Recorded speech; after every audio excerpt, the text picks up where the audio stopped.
날마다 쓰는 나의 신앙일기 TV 데일리 큐티 나무향기입니다. 오늘은 12월 13일 화요일입니다.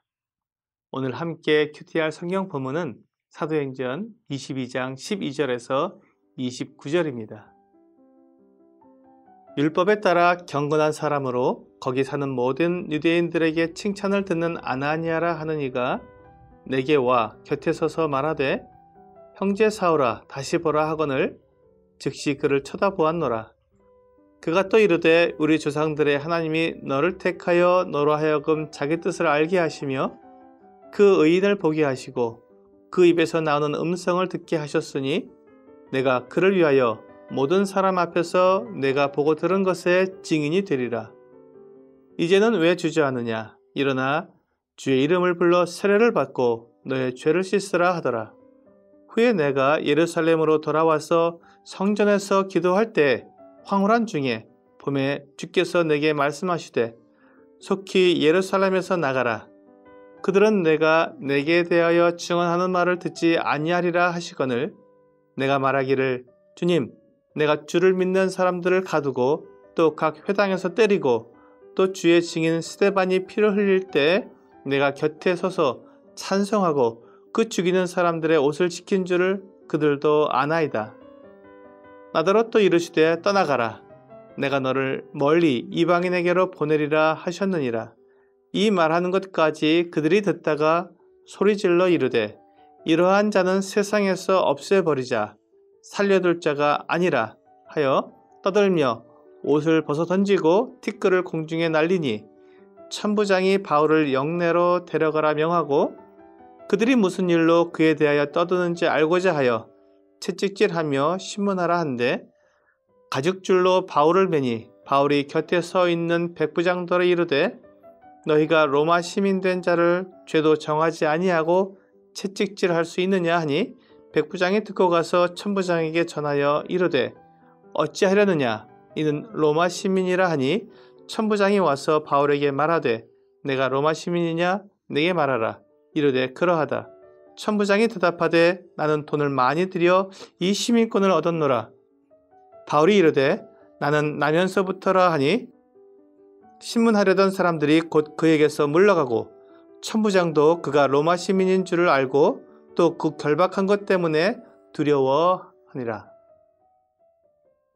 바울은 지금 성전에서 유대인들에게 잡혀서 매를 맞고 죽임을 당할 직전에 천부장에게 구출되어 영내로 들어가다가 천부장에게 허락을 받아 유대 백성들에게 말하게 되었습니다. 바울이 유대 백성들에게 히브리 말로 자기가 예수 그리스도를 만난 사실에 대해 간증을 했고 이어서 자기가 왜 이방인의 사도가 되었는지를 말하고 있습니다. 바울은 백성들에게 말하면서 조금 더 거짓이 없이 말했습니다. 자신이 예수님을 믿기 전에 얼마나 어리석은 짓을 했는지도 고백했습니다. 그가 거짓이 없이 말했기 때문에 그가 예수님을 만난 것도 예수께서 그를 이방인의 사도로 보낸 것도 거짓이 없는 진실된 고백임을 알 수 있습니다. 간증은 내 삶의 고백입니다. 특히 하나님께서 나에게 주신 은혜를 가감없이 나타내는 고백입니다. 그렇기 때문에 간증은 하나님을 높이는 시간이 됩니다. 하나님께서 나타나시고 하나님의 능력과 사람 사랑하심이 분명히 드러나는 시간입니다. 하나님의 은혜를 경험하지 않은 사람은 이런 간증을 할 수 없습니다. 바울은 자신의 경험을 통해 유대 백성들에게 하나님이 무엇을 말씀하시는지 분명하게 말해 주었습니다. 예수께서 하나님의 아들 그리스도이시며 죄를 용서해 주시는 분이라는 것을 분명하게 증거했습니다. 하지만 유대인들은 그의 말을 듣지 않았습니다. 그가 다메섹에서 예수님을 만나고 예루살렘으로 돌아왔을 때에도 그의 말을 듣지 않았고 거절했던 그들은 이번에도 바울의 말을 듣지 않고 거절했습니다. 그때 바울의 말을 듣지 않고 거절했기 때문에 하나님께서 바울을 이방인에게로 보내셨습니다. 여기까지 듣자 유대인들이 화를 냈습니다. 그들은 여전히 이방인과 함께 할 수 없는 유대인이었기 때문입니다.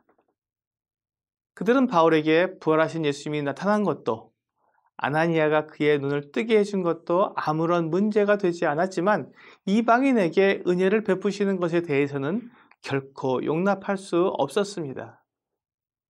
결국 바울이 유대인을 버리고 이방인을 위하는 자가 되었다는 소문이 맞았다고 생각하는 것입니다.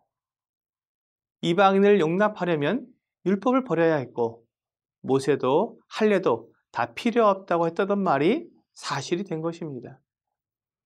그래서 유대인들이 바울을 없애버리라고 말하며 소동이 일어났습니다. 깜짝 놀란 천부장은 바울을 데리고 영내로 들어갔습니다. 바울이 히브리 말로 말했기 때문에 무슨 영문인지 몰랐던 천부장은 바울을 묶고 채찍질하여 자백을 받아내라고 명령했습니다. 그러자 바울은 자기가 로마 시민이라고 말했습니다. 천부장은 자기가 돈을 주고 로마 시민권을 샀다고 말하자 바울은 나면서부터 로마 시민이었다고 말했습니다. 유대 백성들은 바울의 진실된 간증을 들으면서 자신들을 돌아봐야 했습니다. 예수님이 부활하신 하나님의 아들이 맞다면 그들이 하는 행동은 모두 잘못된 것이며 오히려 하나님의 아들을 십자가에 못 박고 박해하는 것이기 때문에 회개하고 돌이켜야 했습니다. 그렇지만 유대 백성들은 회개하지 않고 고집을 부렸습니다. 그들의 생각을 하나님의 뜻보다 더 높였던 것입니다. 그들에게는 하나님이 중요하지 않고 그들이 주장하는 하나님을 섬기는 방법이 더 중요했던 것입니다. 이것이 믿음의 오류입니다. 오늘날도 이러한 오류에 빠질 수 있습니다. 하나님의 말씀보다 내가 믿어온 것들이 더 중요하게 여겨질 수도 있다는 것입니다. 오늘의 적용 질문을 보겠습니다. 나는 하나님의 말씀을 들을 때 잘못된 것을 회개합니까? 아니면 계속해서 내 길을 갑니까? 성경이 무엇을 말하는지 정확히 알고 그 말씀에 의해 나의 오류를 발견하고 수정하는 것이 믿음의 길입니다. 오늘 하나님의 말씀이 무엇을 말하는지 분명히 알고 그 말씀에 내 삶을 맞추는 온전한 믿음의 길을 걸어가는 여러분과 제가 되기를 주 예수님의 이름으로 기도합니다.